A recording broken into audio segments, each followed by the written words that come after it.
estamos en comunicación con el doctor Luis Tagliapietra, padre de uno de los 44 héroes del ARA San Juan. Muy buenas noches, Luis. Pablo Lofiego, Francisco Soto los saludan. ¿Cómo está? ¿Qué tal? Buenas noches. ¿Cómo les va? Bien, muy bien. Bueno, primero hablemos un poquitito de cómo viene llevando cómo está pasando este momento tan difícil de pandemia del país.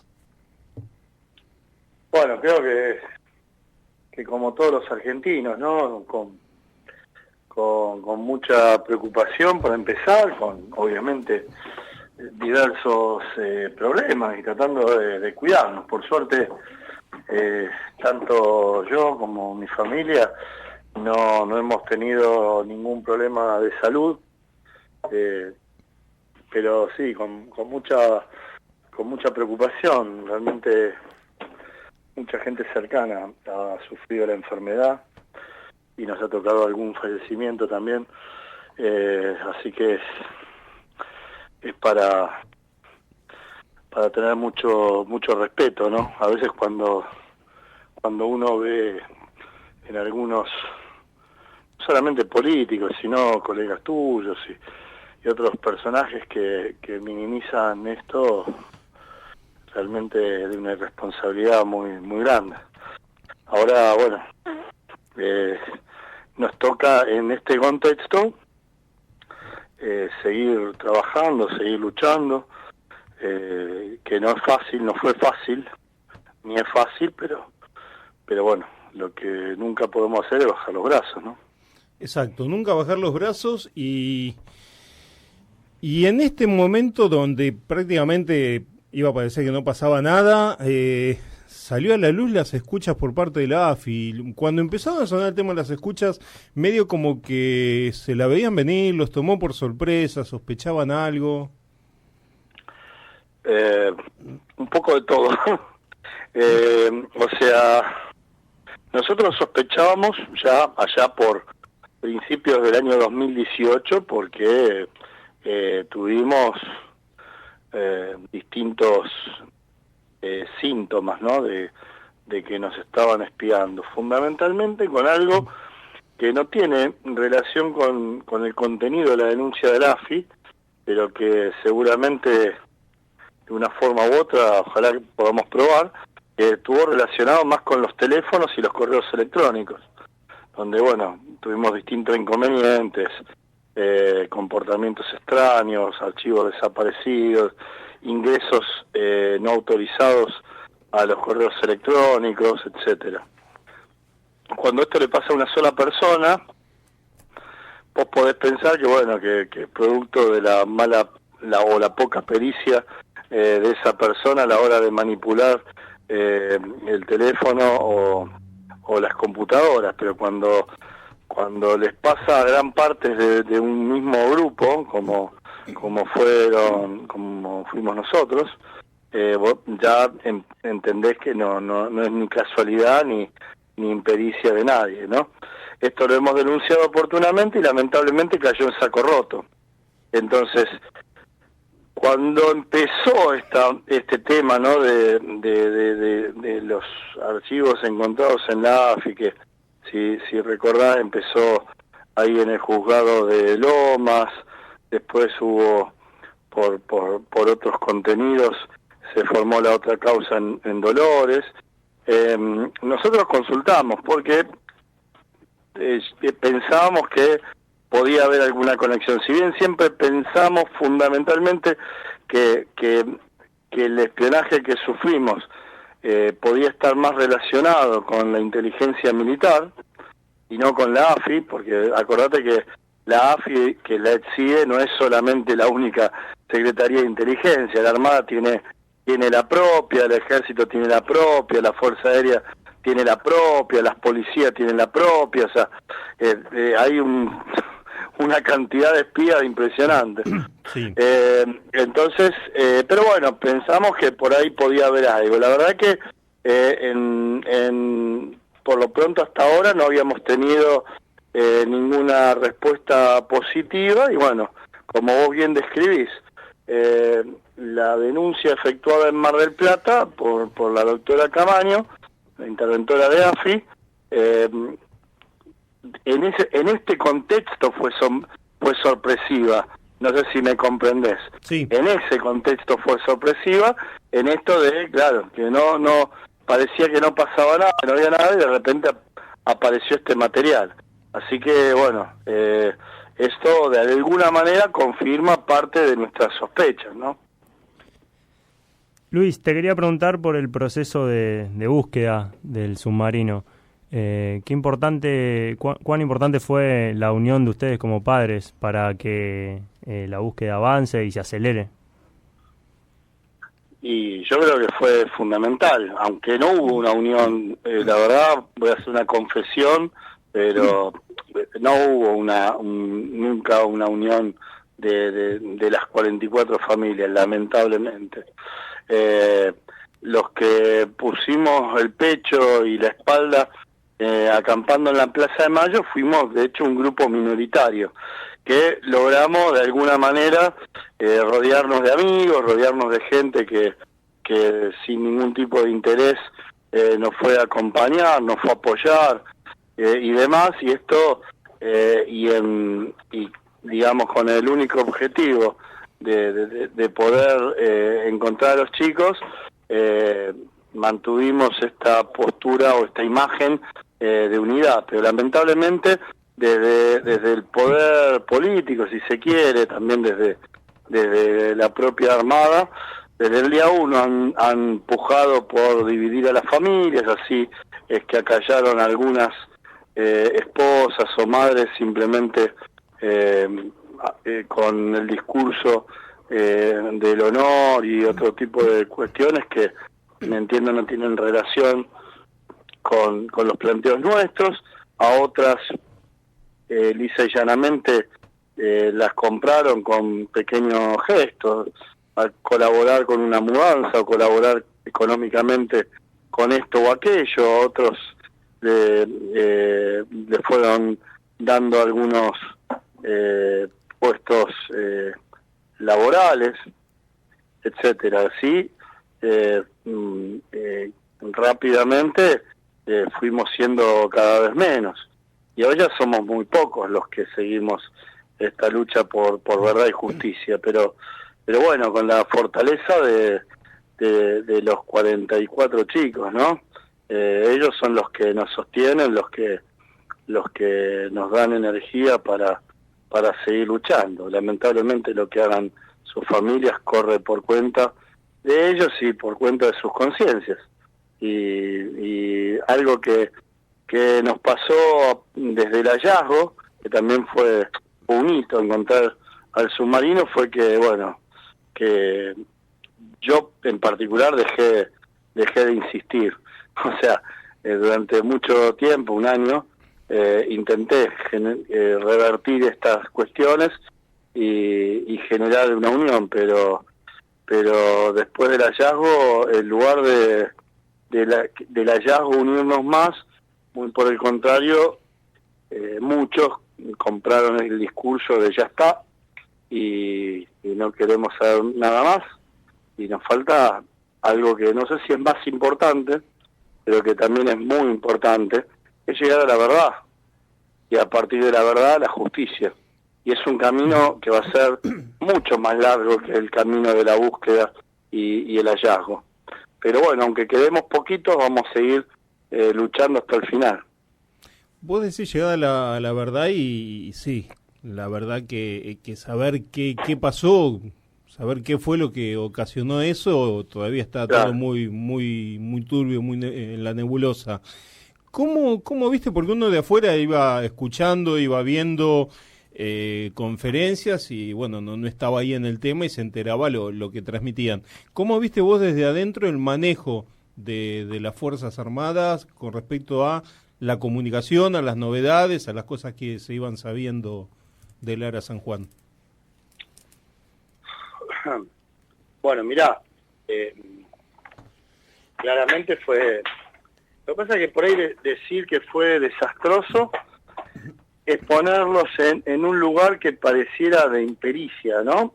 Pero el propio capitán Balbi, no sé si te acordás, Sí. el vocero de la Armada, que ahora fue premiado con la Brigaduría Naval en Estados Unidos, en su declaración testimonial, bajo juramento ante la jueza a cargo, dijo que lo que él decía se lo escribían o se lo dictaban o se lo ordenaban el ex jefe de la Armada y el ex ministro de Defensa Aguad. O sea, no fue impericia, ¿sí? Fue una estrategia que se usa mucho también en inteligencia, esto de la desinformación, ¿sí? O sea, informar mal a propósito para generar confusión, ¿no? Para generar también divisiones desde ese sentido, porque cuando algunos familiares, nosotros decíamos, están mintiendo en la cara, otros desde esa cuestión de camaradería, si se quiere, decían, no, ¿cómo vas a decir eso? ¿No? Porque claro, vos pensás que hay muchos que estuvieron ligados toda su vida a la Armada, ¿sí? Y otros que ligados efectivamente, qué sé yo, por mencionarte uno, el capitán Vergallo, padre, capitán retirado, tuvo a cargo muchos buques, ¿no? Sí. Entonces, ¿desde qué lugar va a hablar mal de la Armada? O sea, yo lo haría, por más que hubiera estado 50 años en la Armada, si hacen algo malo, pero desde un sentido equivocado de camaradería, no. Como me dijo un capitán, que no viene al caso mencionarlo, los trapitos sucios los lavamos en casa nosotros, como para que uno no siga ventilando cosas públicamente, ¿no? Y es un criterio que lamentablemente muchos familiares asumieron y que compraron esas mentiras, obviamente, también porque muchas veces se necesitaba creer o ilusionarse con esas mentiras, pero la comunicación no fue mala porque no supieron realizarla, fue mala porque fue adrede y hoy estamos lejos de la verdad todavía, justamente porque no se siguen negando a contarnos todo, ¿no?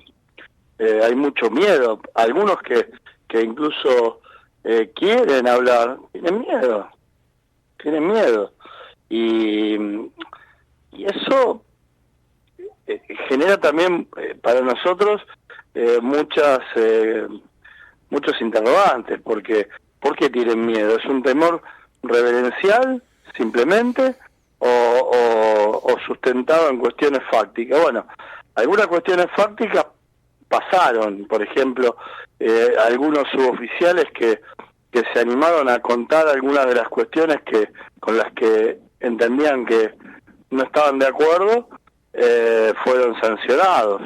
Algunos que se expresaron públicamente a través de redes sociales mostrando su desconformidad sobre el accionar de la Armada fueron sancionados, ¿no? Entonces, ese temor está sustentado, más allá de lo reverencial, está sustentado en algunas cuestiones bien concretas, ¿no? Por eso estamos insistiendo tanto en que para llegar a la verdad tenemos que, por supuesto, profundizar sobre muchas cuestiones y fundamentalmente realizar pericias. Y las pericias las tienen que realizar gente idónea y que no tenga ningún tipo de vínculo con la Armada Argentina ni siquiera con el Estado argentino. Entonces hemos contactado al propio fabricante del submarino, hemos contactado a otros países que puedan tener expertos con conocimiento del tema y esperando que la justicia los invite, una justicia que tristemente tuvimos que denunciarla por corrupta, por inútil o por impotente o por coaccionada.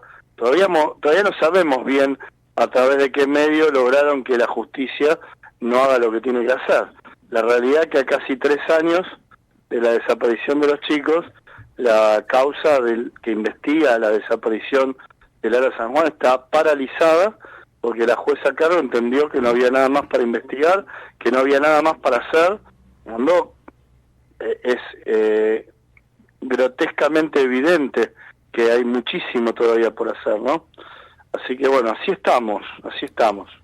¿Y crees que ese miedo que mencionaste, bueno, ahí cuando hablaste un poco del capitán, influyó a la hora de zarpar? Porque evidentemente la nave no tendría que haber salido nunca, por las fallas que tenía, que se sabían, que se supieron. Bueno, lo que pasa es que tenés que entender... A ver, yo en la intimidad culpo y responsabilizo al capitán Fernández, pero no en un sentido malicioso. Él tenía la potestad para decir así no salgo, pero también comprendo que no es fácil tomar esas decisiones. Un poco como te explicaba antes, el que de alguna manera se resiste a las órdenes, o al contrario, incumple una orden, o no hace lo que corresponde, sufre consecuencias, sin dudas, sufre consecuencias. Entonces, ¿qué pasa? Esas cosas les pasan por la cabeza. Hay un capitán, Ferrari Menghini, que le habían dado el comando del Ara Salta, y él entendió que el Ara Salta es un submarino que es más viejo que el Ara San Juan y que hoy de hecho ya directamente no puede navegar más. Hace un par de años, exactamente a fines del 2016, le quieren dar el comando y dice, no, este submarino no está en condiciones de navegar, así que no acepto el comando. Claro. Bueno, el resultado fue que no ascendió nunca más y quedó confinado a un escritorio, ¿sí? Claro. Entonces, esas cosas los demás lo ven. Obviamente aplaudo la valentía de Ferrari Menghini, la aplaudo. Él obviamente priorizó su vida, priorizó la vida de sus subordinados antes que sus logros personales. Ojalá Fernández hubiera hecho lo mismo. Ahora, ¿lo culpo por no haber tomado la misma decisión? No lo culpo, porque juegan muchas cosas en la cabeza de estas personas y seguramente él en su mente, bueno, se habrá representado que los problemas que tenía el submarino eran subsanables y que con ellos y todo podían cumplir con la misión. De eso no tengo duda, porque si algo no era un suicida, ¿sí? Sí. Entonces, en esa evaluación, bueno, lo evaluó así. Ahora, acá la gran responsabilidad es de los superiores, que hasta por lo menos el Ministerio de Defensa tenían conocimientos del estado del submarino. Y el comandante en jefe de las Fuerzas Armadas, que es el presidente, en aquel momento no podía desconocerlo, porque una de las razones por las cuales se hacen las reuniones de gabinete son para que los ministros le informen las situaciones de cada área. Claro. Entonces, por error o por omisión, son responsables hasta el comandante en jefe, ¿no? Y para poder resolver jurídicamente todo esto, hace falta trabajar muchísimo. Un trabajo que lamentablemente la jueza Cargo no hizo. Eligió quedarse en los oficiales directos y culparlos por un delito menor vinculado con errores administrativos, sin prisión preventiva y sin mayores consecuencias. Algo que por supuesto nosotros no lo podemos permitir. Exacto. Luis, como bien decías, ahora lo que queda es la búsqueda de la verdad. En esa búsqueda de la verdad, ¿Hay algún punto del ovillo? ¿Hay alguna tesis que tienen, teoría que tienen que probar? ¿O no se sabe nada y es empezar a investigar de cero y ver qué pasó? No, de cero no. Se saben muchas cosas, pero a la vez estamos en una posición que no tenemos pruebas suficientes para ratificar o descartar ninguna hipótesis. ¿Me explico? Entonces, en el análisis de todo lo que hay hasta ahora, tenemos una hipótesis que es la más probable, ¿está bien? Pero no hay pruebas suficientes para ratificar esa hipótesis lo más probable, y por lo tanto, aunque sean de menor jerarquía, hay otras hipótesis que no se pueden descartar porque tampoco hay pruebas concretas que permitan descartarlas. Bien.